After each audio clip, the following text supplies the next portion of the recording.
is the illest rest stop of all time. This is incredible. Look at this selection. This is a rest stop. Like, this should be a Sbarro or a Miami Subs. They have Burgundian wines. 2013 Chablis. Domaine Gerard Tremblay. This is crazy. Dude, look at the garlic and the green beans, man. Yeah. Capicola thin sliced. I mean, what rest stop have you ever seen it like this? So much good stuff here. You could go to a restaurant in America, they won't even have ham that good. You win. You win. If I was a truck driver or I was remaking Over the Top, I would do it in Burgundy.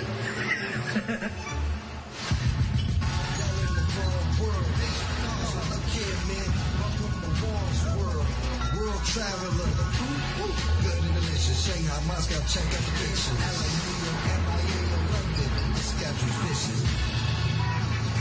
Welcome to War's World.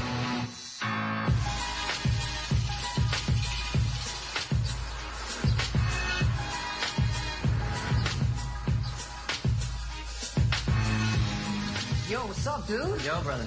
Oh, we here. We here. I'm ready.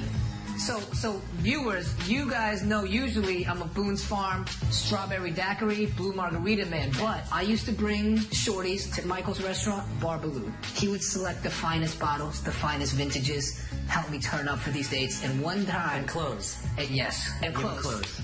Always. And one time he poured out 1979 Cristal, great viscosity, tasted like creme brulee, notes of almond, notes of hazelnuts, just all in there.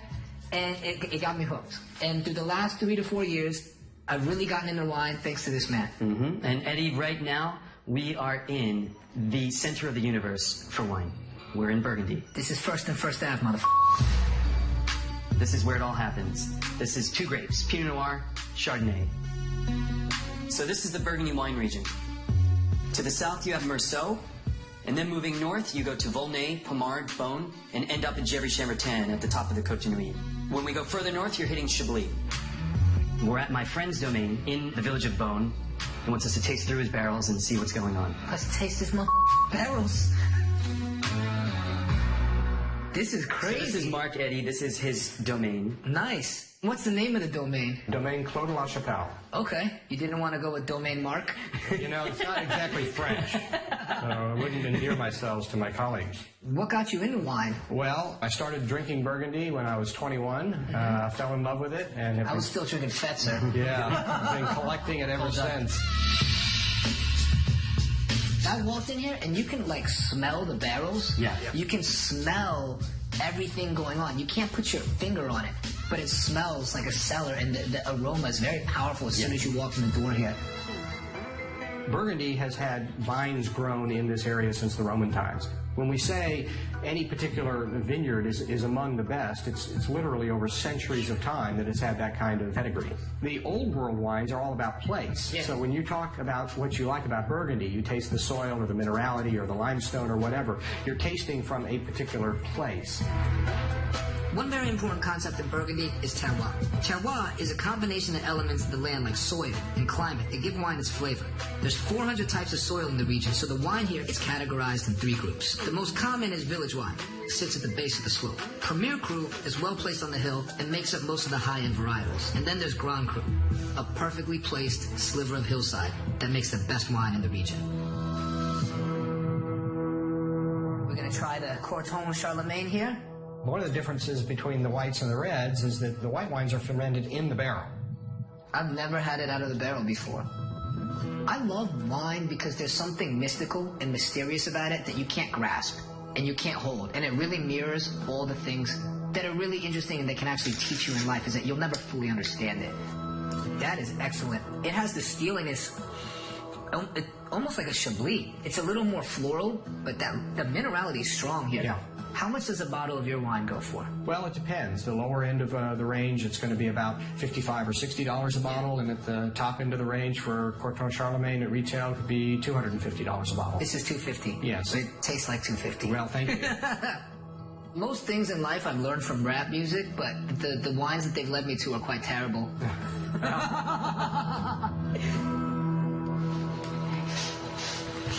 Oh, that is so sexy. Dude is penetrating a barrel of sexy wine with a glass pipe.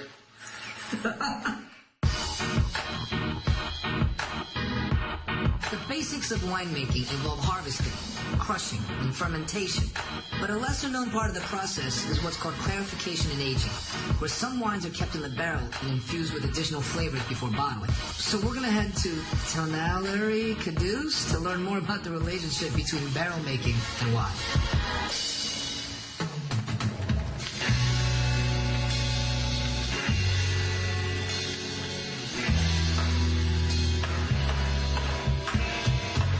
How much do you sell the barrels for, each one? 600 euros to 1,000. It depends on the origin of the oak, tightness of the grain, and the size of the barrel. This is a yard where we store and we season all the oak. And then the flavor of the barrels goes into the wine. Exactly. Yeah. This is like letting wine breathe. You like letting the wood breathe. Curious, you know, a lot of good winemakers I know, they'll buy old barrels from people and then make wine that year with somebody else's old barrels. Why would they do that? The goal can be different depending on what you want to do. You want to bring some toasty notes or some structure to the wine, and some flavors. See, to us, we would never know this. We wouldn't know to look at the looseness or the tightness or the thickness, or we wouldn't know to season the wood. Like, coming to see this, you take a barrel for granted. You look at a barrel, you say, oh, it's just something that's like wooden Tupperware. You put the wine in here. But there's a lot of craft to this. Yeah, a lot of craft. Definitely.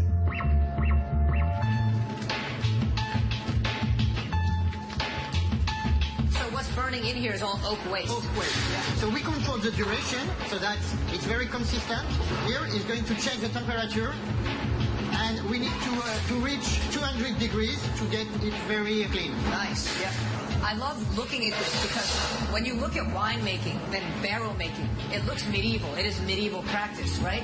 But you have it down to a science, and it's so precise. It's a combination of tradition and a bit of technology with some machine. It can only change so much, just like the terroir, or just like Burgundy wine.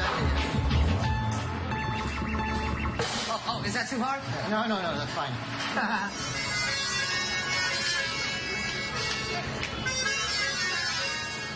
Besides just getting the barrels right, the next challenge for the grower is when to bottle the wine after aging.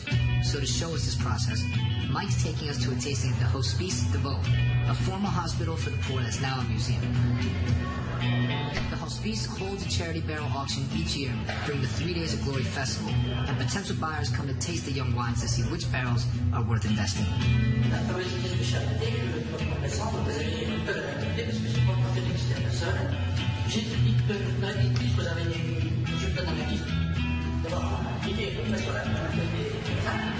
So you literally have 33 different wines that the Hospice makes, and we have the opportunity to taste every single one if we want.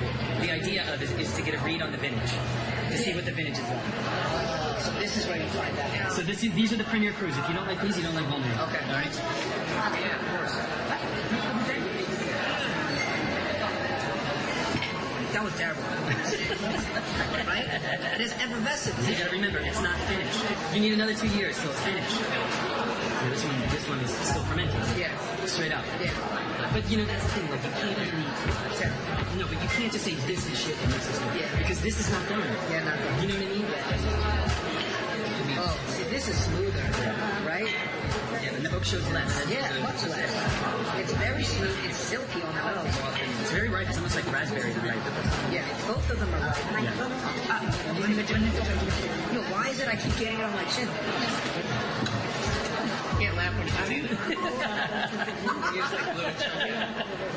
Dude, look at my table. I'm not a good spitter. I'm usually a swallower.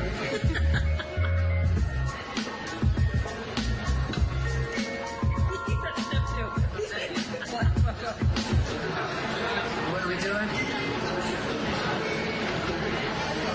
Yo, we tasted like what, Michael? How many? Michael, we tasted what, like 16 wines? Yeah, about 20. 20 wines? Let's count. Let's count it up. Yeah. 15 wines. Feeling it. Fall, Really feeling it. 2014, 2 months old. 2 months old. Lots of acid, lots of tannins. Lots of alcohol. Yeah, lots of alcohol. The Volnays were terrible. I wasn't a big fan of the Volnays. But we really liked Homard Epinot, was my favorite. Good vintage. Tropical fruit, ample alcohol, good acidity, real great mouthfeel, kind of stony, rich and powerful. That was fun. Hospices did one.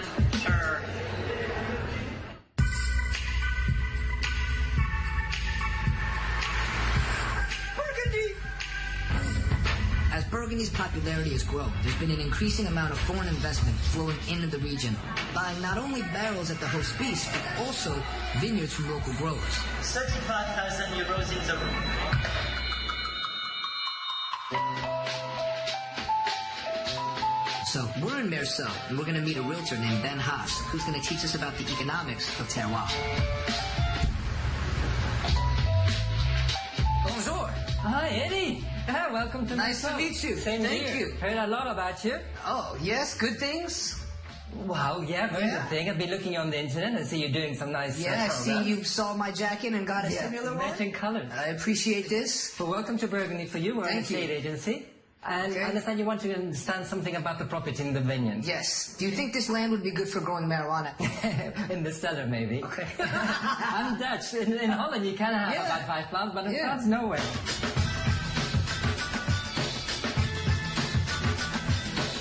Is real estate pretty hot in this area? Yes, specifically, I call it the Golden Mile. You know, between Beaune and Chagny, we got a large valley of vineyards, and people want to live in this area. When you look at the landscape, you understand why people want to live here. It looks like an impressionist painting. See, it's much nicer living in Europe. You drive 2 hours, you end up somewhere nice like Geneva. You live in New York, you drive 2 hours, you end up somewhere terrible like New Jersey. Yeah. I haven't seen any cops. Maybe we should bring some good crime to this neighborhood. And then said selling insurance and some alarm systems. Yeah. Need to create enterprise out here. There you go. Thank you. Eddie, come have a Oh. look. Yeah, as I said, it's a clos. A clos means it's all Closed. surrounded by close. It's all Yeah. surrounded by walls. Well, let me show you. This is the vineyards. We're in this place here. We're looking at this close quarter. Each plot of land is so unique in its taste and flavor. That's why each village is quite unique as well. I tasted at the Hospices de Beaune. Yeah. The best vineyard this year was Batard Montrachet. Yeah, look at the price there. 9 to 10 million euros. 10 million. 10 million euros. Wow. For 1 hectare. 1 hectare. 10 of million euros. A hectare is 2.5 acres. acres. Just recently, that guy bought a tenth of an acre for $1.2 million. Wow. Just one. And that's why I was telling you that real estate is quite expensive. You bring your Californian, what kind of furniture do you have in I California? got, you know, I have a very funny mixture of lucite furniture and old opium den furniture. So it'll be a very new look for Burgundy and All right. Meursault. I've built my own Malibu scissor den. I live in Malibu. It's nice. Okay, well, nice. Yeah. You have to invite me sometime. Definitely. You drink scissor? I don't know what that is, but It's I would good. like You to would come like visit it. you. It's Okay. kind of like Southern American Okay. wine.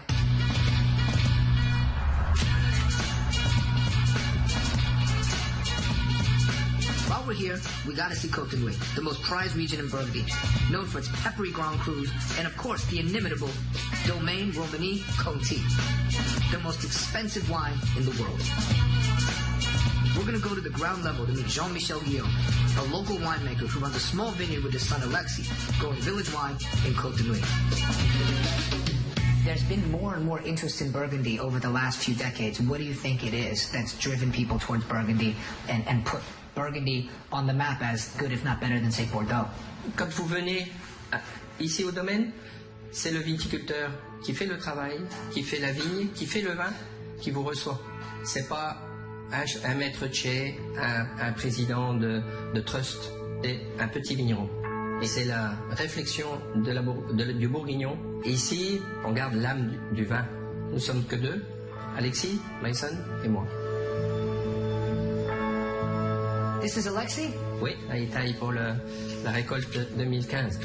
Did you have a choice to be a winemaker? You wanted to be, or your dad said, you're a winemaker? No, it's my father. You enjoy it though? Yes.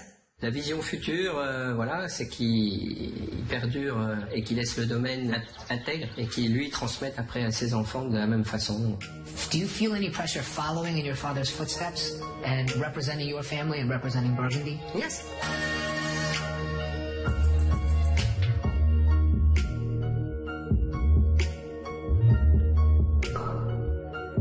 What wine is this? Gevrey Chambertin 2012. This is red Burgundy. You have the rotten leaves. You have the leatheriness. The morels, that funky mushroom. For a village wine, you can tell this is exceptional. The reality is there are a lot of investors from other places coming into Burgundy. Are you worried at all that other vineyards are selling to non-Burgundians? Pour moi, il n'y a pas de problème. Tant que ce ne soit pas généralisé, tant que ça reste des petits domaines qui se font racheter, ça fait partie des échanges normaux, au même titre que les Français vont acheter des domaines au Chili, aux États-Unis. Donc c'est normal que aussi les autres pays s'intéressent à notre patrimoine. Il faut rester straight ahead, tout droit, ne pas écouter ce qui se passe autour, faire uniquement travailler ses vignes et pas s'occuper des propositions alléchantes des investisseurs éventuels, et continuer de travailler et de transmettre son patrimoine. Tous les vignerons, 99% des vignerons, s'ils ont de la famille dans le vignoble, veulent transmettre aux enfants, aux petits-enfants, aux neveux. C'est transmettre la passion, c'est transmettre le nom, c'est transmettre aussi les recettes de vinification. Mais ça, c'est dans la tradition bourguignonne. It's almost as if the Burgundian tradition is bigger than the individual. The individual is just a vehicle for this tradition to pass through. Oui. Cheers. Thanks for coming. Thank you. Thank you. Merci beaucoup.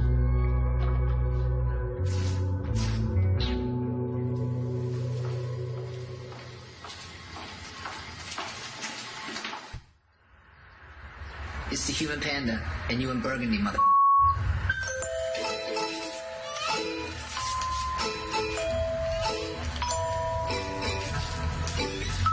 Incredible. This is that magic. That's bothering me.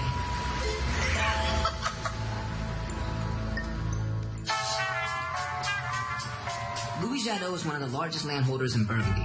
You may know them from your favorite bodega, grocery store, or trap house for their value Beaujolais. I've drank a Beaujolais out of plastic cups, styrofoam cups, Dixie cups, with Chinese food, without Chinese food. But today, we're going to learn about their estate wines. Louis Jadot is a family winery started over 150 years ago, and they actually hold some of the best Grand Crus in Burgundy. And I'm told if you push past the Beaujolais, there's a lot of good juice in them Nar Hills. So we're meeting the deputy CEO and head winemaker to talk to them about the relationship between winemaker and terroir. This is your breakfast wine? Usually I take white for breakfast. Okay. What is it that you love about Burgundian wine? Like, what is it that defines it for you? Actually, you know, I was born in Burgundy, I grew up in Burgundy, my family is from Burgundy, and I've been in the wine business since a very long time. So of course good to follow what your family, what your father, grandfather has done. What is it that you want to do at Jadot? How do you think the wine is changing or not changing since you've been here? My challenge is not to change the wines.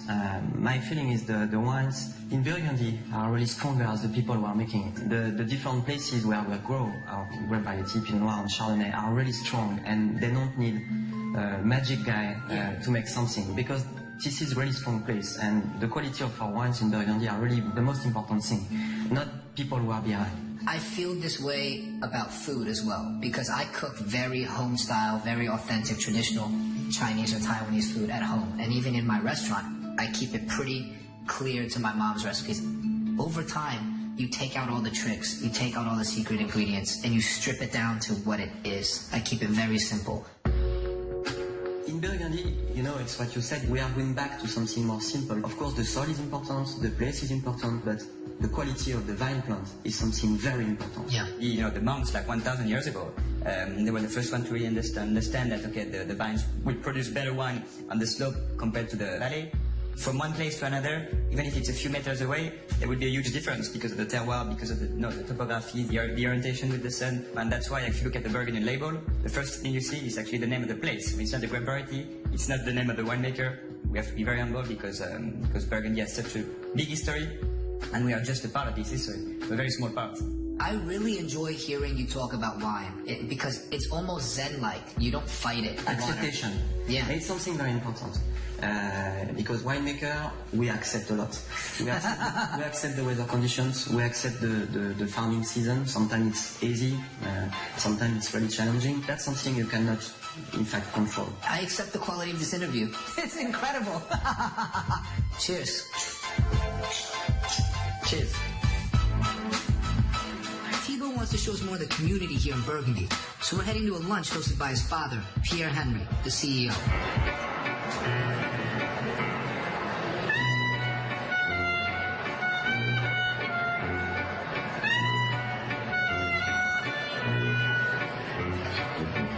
I came to Burgundy knowing that I was going to find better wine than American wine, but I had no idea I was going to find better cheddar biscuits. These are the greatest Red Lobster cheddar biscuits I have ever tasted, and they're in Burgundy. What do you call these cheddar biscuits? Gougère. Gougère. Real good. Real good.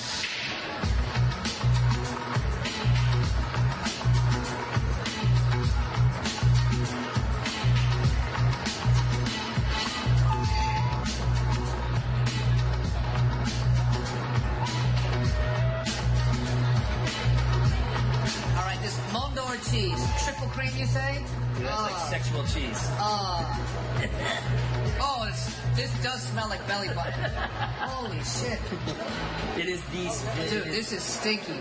Like, even coming from a Taiwanese man not even that bad. who eats stinky tofu, this is stinky. This is like a bound foot preserved in belly button lid.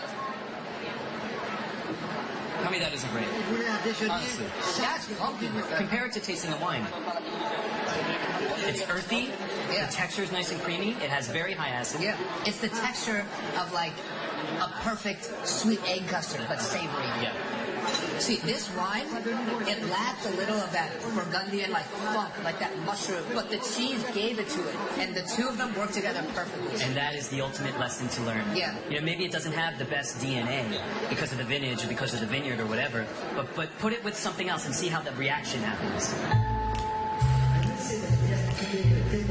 Of the young generation, which is good news for all of us, indeed, the young generation behind us. I must tell you. Hi, I'm Eddie. Nice to meet you. Definitely. Big fan of yours. Yeah. In Burgundy, this is the place of Burgundy, and with the grapes we have and facilities to measure the Pinot Noir and the Chardonnay, which are able maybe to understand that we are 80% of minerality. And I think this connection we have is very important because when you develop this flavor, you touch your conservative, you see, and like that you are really in connection with what we are, because with the memory of our sense. And like that, you see, you are able to become more spiritual. If we make good wine, of course everyone has this sensation. And it's a very nice sensation. Like Thoreau said, suck the marrow out of life, suck the marrow out of a bone, but wine is like sucking the marrow out of the ground. Absolutely.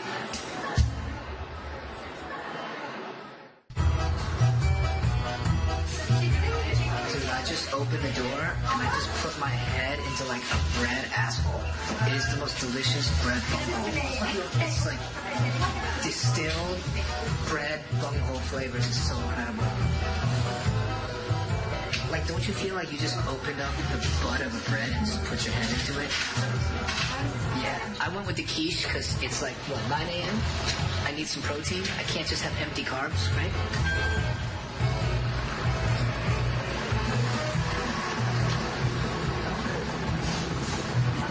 Humans win again!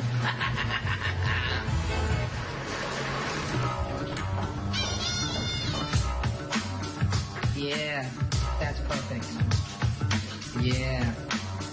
That looks cool. There's a lot of context to that shot. Yep. That's incredible. Looks good. Bonjour. We are at Charcuterie Rayad. This is Chef Eddie. We wanted to show you guys some of the charcuterie that we've been getting here. A lot of this is classic Burgundian charcuterie. We'll start with this. This is the pâté de pigeon en croûte. All right. All the food culture in Burgundy you can see is really formed around wine. Okay? Excellent. The liver and the pâté, it has that earthy feel, but there's also a sweetness, there's a rosiness that goes really well with the hawthorn fruit notes in a Burgundian red wine. And it's not too heavy, so it doesn't overpower. The Burgundian wine cuts right through, which is perfect. This is a gnocchi tart. This dish here, it has chicken paste that has bechamel cheese. This would be perfect with like a white wine from Meursault or maybe even Chablis farther north. This is so out of control. It's like a chicken pot pie on the bottom with bechamel fondue on top, all in a tart. Excellent, excellent. This is the most famous charcuterie dish in all of Burgundy, jambon parsier, ham and parsley with the gelatin on top. I like your jambon persier because you have a nice garlic note. You get a sharp garlicness from this and a mellow base note from the onion, and the parsley is perfect and fresh. I would highly recommend this dish with a dry Chardonnay.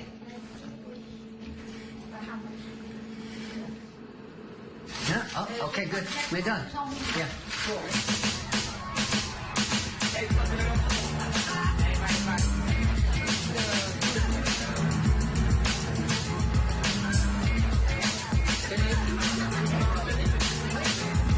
This is pretty good, man. If you get bored of shooting too, feel free to just drink.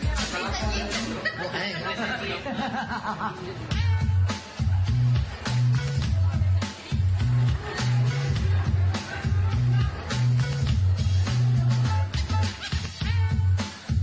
Oh, what's up, dude? Good to see a friendly face. Man, welcome. Yo, this is my first dinner I've made it to in Burgundy because we're taking like a bottle to the face before 12, and then another like bottle to the face between 12 and 3. I can't hang with you guys. I can't hang. Like if this was a smoking weed marathon, I'd be all gold medalist. Yeah, gold medal right here. Carl yeah, Lewis. the blue ribbon, the wine. You got to get used to this. It's a headbanger. The wine is important to Burgundy, but the food is also equally important. Yeah. And without one, you can't have the other.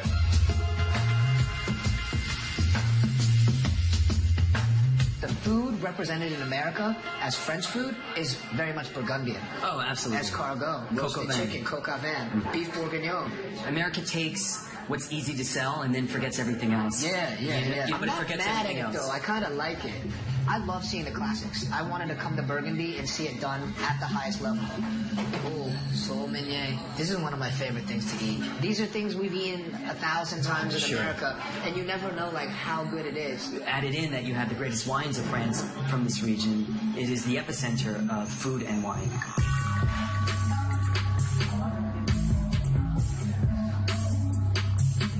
Like this is creme brulee in a glass. What are we drinking? This is the real. This is white Burgundy at its best. It's a single vineyard called Narvaux. It's from Meursault. I'm so excited for this escargot. If you don't know what this is, you f***ed up somewhere in life. I've had it 1,000,000 times, but I just like to see it done well. The fattiness of the escargot works with the fruit of the wine, but the salinity and the saltiness, they kind of merge together once that the richness fades. Certain dishes like this are around for hundreds of years because they work. And there's something universal about it, and it hits on a chord that like all of humanity can understand. A Chinese guy can walk into a French restaurant, have escargot, and be like, I get it. Right. I get this. That's nature giving you her best.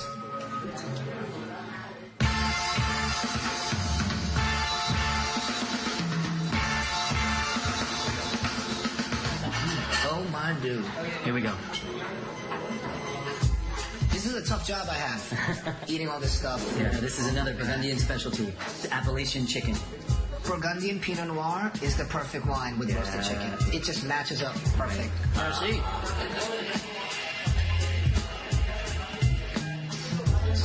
Dude.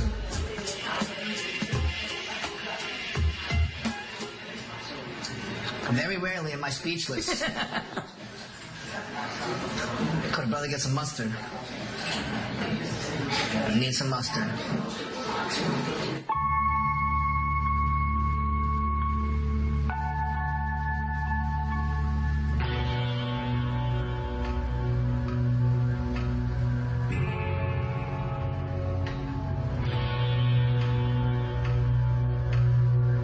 It's cold, it's raining on us, but we are at the Chateau des Meursault, the Pole des Meursault lunch, probably the biggest BYOB lunch you will ever see. And this is for all the wine growers in Meursault, which is white wine country. We're going to check this out. We're going to eat some food. We're going to politic. We're going to hobnob. We're going to shake some hands and kiss some babies. Let's do this.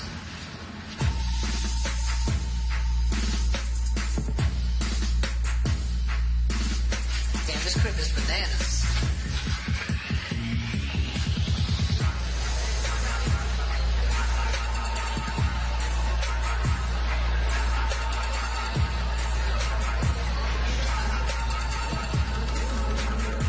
Everybody here had to bring a bottle of wine for admission to this lunch. And everybody is bringing heat. You'll see people with big Jeroboams. You'll see people with wine from like the early 1900s. is wild. But it's also a big thing to come together for this region because they had a really tough year because of the hail. A lot of vines got damaged, but they're talking about staying strong, sticking together, and then pulling it up. All right? Let's go. Cette fournée est le rendez-vous incontournable des amateurs de nos grands vins, une Bourgogne qui a une histoire, une culture et qui croit en son avenir.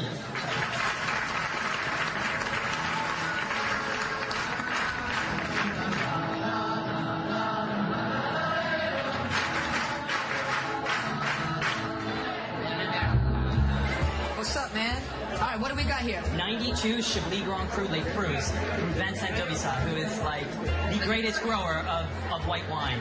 This will be good with that first course. Thank you so much. Sure, enjoy lunch, man. I'll be back for more. I'm around there when you need. All right. So, Chablis to me is one of the most interesting regions in terroir because it used to all be underwater. So a lot of oceanic life, whether it's crushed oyster shells, crushed clam, fish, squid, everything. It's all in the soil. Look at the color. That dark color on a 22-year-old wine. This is hands down the best Chablis I ever had.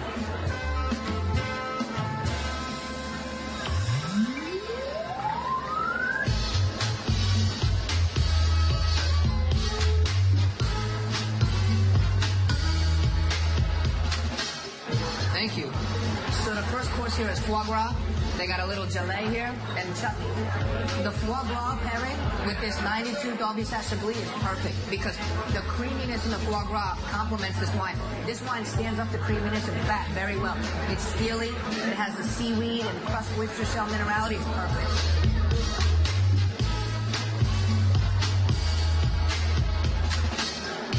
Fish called? Saint-Pierre.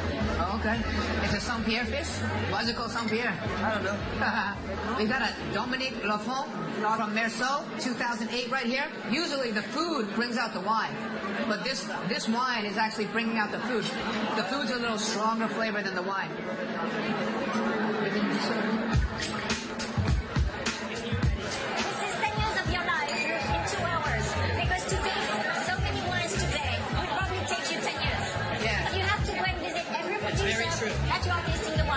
Especially the quality and the vintages that you're tasting. This is a lifetime of wine. I drink a lot of Burgundy, so I stay very young. Yeah, that's the secret. Yeah, you have the Asian dolphin skin. It's so nice to meet you. It's a pleasure. That is fire. We got heat. Oh, it has that nice almondy note. It almost tastes like champagne. And Jacques, you made this wine, yeah? You made this. Hey, cheers to the chef. Cheers to the chef. That 96 Jacques Port is on fire. Yeah. It's good, right? I'm not an idiot to be like. That's Montrachet. That's the greatest white wine in Burgundy. What other heat we gonna see, fam? I want Scud missiles. Yo, so everybody else poured their whites, and whites are cool. Whites are cool. Whites are cool. But yo, Michael, just open up this heat, son. Let's go. Clos de la Rose, good. This is Lignier, Hubert Lignier, one of our favorite producers. His best vineyard. Yo. Ooh. That's what it's about, brother. Funky like an old batch of collard greens. Oh, I don't know if that's that heat. I don't know if that's that heat. He got that backyard boogie. Yo, why would you come and have step? Like, why would you have step? No, that's what I don't understand. This is the best BYO in the world. Yeah. You know, if you're going to bring wine anywhere, you got to come correct. You want to pour some black wine? I'll go out in front of Momofuku. But here? Yeah. At the Forêt? We're looking for Middle East heat. Yeah. Yes. What we want. Big sexy right here. Clos de la Rose 90. Nice. Merci. Crisp and stony. Not as good as Jacques 92. Don't be sad. Bonsoir. Bonsoir. Bonsoir.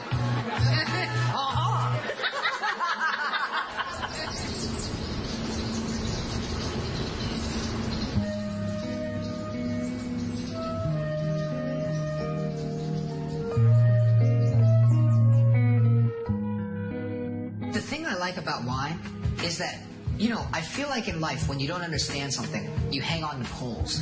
But when you really truly start to understand something, you're able to build your own value system and moral compass. I already had my value system, and wine was there to verify it.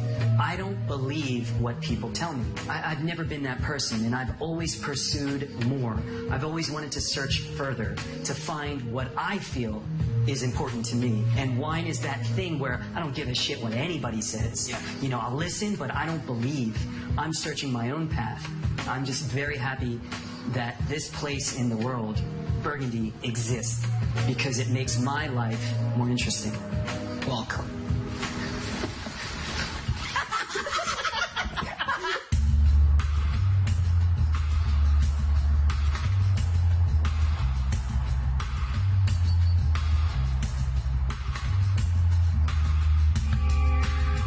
While the grapes do most of the work, every vintage needs a guardian.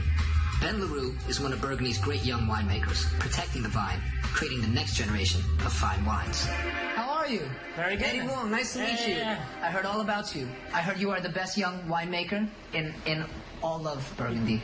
That is what people tell me. Really? Yes. They're all lying, yeah? I was reading online, you decided at 13 to go to wine school, but you know, most people haven't even tasted wine at 13 yet. How did you know? Because I've started at 5. Tasting, okay. I've heard a lot about your wine. What is it that makes you special as a winemaker, for you personally? No, there's nothing special. Nothing? No. The only thing different is to stay simple, you know, simple on the way you're working. So I started at a young age, but when I was early 20s and starting at Contamont, I was asking, I think, myself too much question. Yeah. And wanting to do too many things. Basically, the work I'm doing now is very simple. What is the difference in relationship between like the winemaker and the grape? What I'm trying to do is just to let the vineyard express itself. Because here you're dealing with one of the top vineyards, so it's got enough character. It would be very stupid to work against the land, against the terroir. You don't need to be a good winemaker to make Genévrier if you've got a piece of land like this. Yeah. How was the crop this year? It was, in terms of quality, amazing, and on top of that, it's my first vintage, so it's always, you know, a great thing. But we made only 1.5 barrels.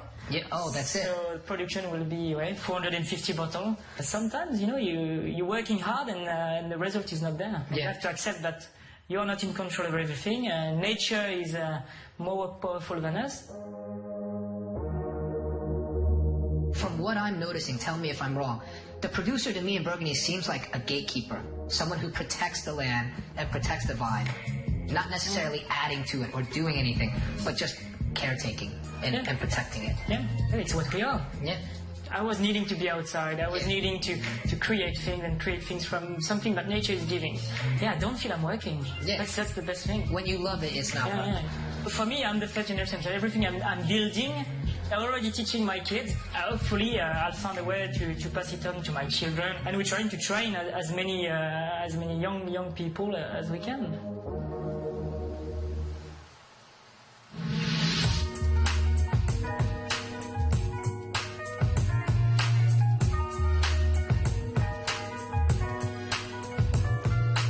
Being in this cellar and seeing these wines from 1858 to 2014, you start to realize that you're looking at something intangible, like time, manifest itself in wine. And it's captured bottle by bottle by bottle. And this is a story that the earth gave this winemaker in 750 milliliters. And if he does it right and protects the story and transmits the story into the bottle, he can leave it behind for somebody else. And that's why wine is special to me, but specifically Burgundy and its winemakers, because the great ones understand not to inject themselves, not to put themselves into the bottle, but to be protectors. And my dad taught me as a kid, be a giver, not a taker. Burgundians take it one step further. They're protectors. They protect so that the earth can keep giving, and they can as well.